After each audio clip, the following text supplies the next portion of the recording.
So, next bit on our sleep list is exercise. Now, some people do lots of exercise, some people don't do any exercise, some people do a little bit of exercise. Exercise is really important. So if you're not doing any exercise, then at least sort of 10 minutes exercise, even a day of aerobic exercise when you're getting out of breath, is shown to help your sleep pattern. So if you can find, even if it's just walking quickly backwards and forwards to the car or walking up and down the stairs a few times, doing something. So, if you're quite sedentary, if you're not really doing any regular exercise, that will be affecting your sleep. So if you can find maybe 10 minutes twice a day to do something, maybe park further from the shops or park further and walk so that you can walk quickly there and back, something like that, so that you're moving your body and you're getting a little bit out of breath. I'm not talking about climbing Kilimanjaro, but just doing something to exercise your body a bit can really have an effect on your sleep pattern. Okay.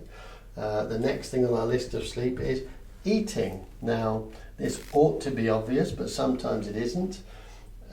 If we're eating really late at night, if we're eating heavy meals, especially if you eat meat, that takes a huge amount of energy for your body to break down.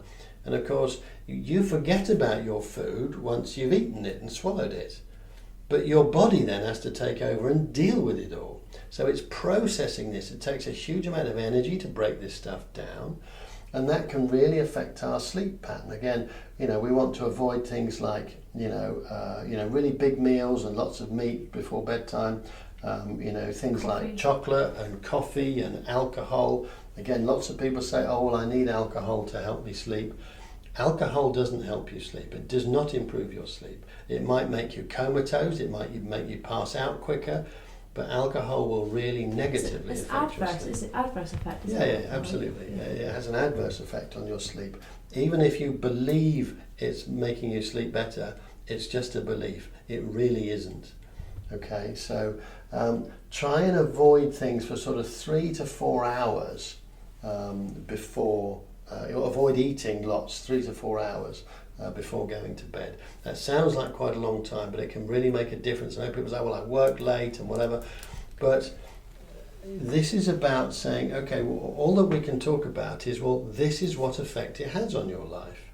Now, if we very quickly come up with excuses or reasons why we can't do something, and again, it doesn't affect my life at all. This is about things affecting your life.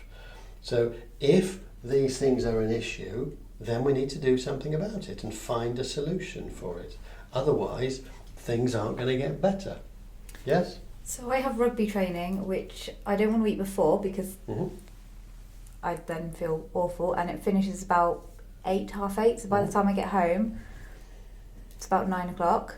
By the time I've had a shower, so in terms of eating, so again, it's just late. being aware of what you eat. So for instance, if you're having nice salads and things like that, it's a lot better for your body, isn't it? So it's saying, okay, on the nights that I can't eat early, but I recognise if I eat half a chicken or 3 beef burgers and loads of bread and whatever, then it's going to be difficult for my body to break that down.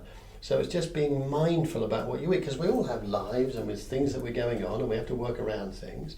But it's just being aware of this and say, okay, well, I need to then be aware of the sort of thing that I'm eating.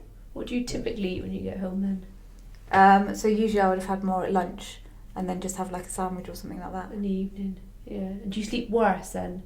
Do you know you? Well, I then have to plan my lessons still for the next day, so it does tend to end up being quite late. So again, it's just being mindful. It's just a little thing that we need to be mindful of, mindful of what we're doing, yes? Graham, can I just ask a question? Does going to sleep every night at the same time and waking up at the same time, no matter what we're doing, so like, I don't know about you, but now we split up from school, I don't get up at 6 o'clock in the morning every day, do you know what I mean? Well, very rarely.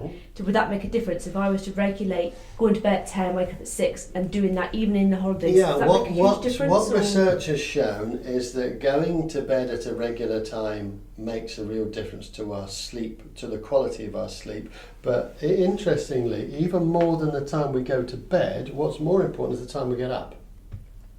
So going to bed at a regular time is much better than going to bed at an irregular time for your sleep pattern.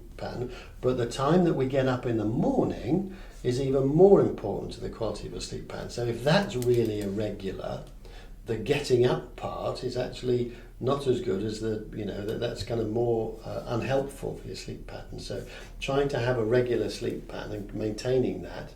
In this way you can maybe feel really tired when you go on holiday and stuff like that, because all of a sudden you're getting up maybe 4 hours later or something. Yeah.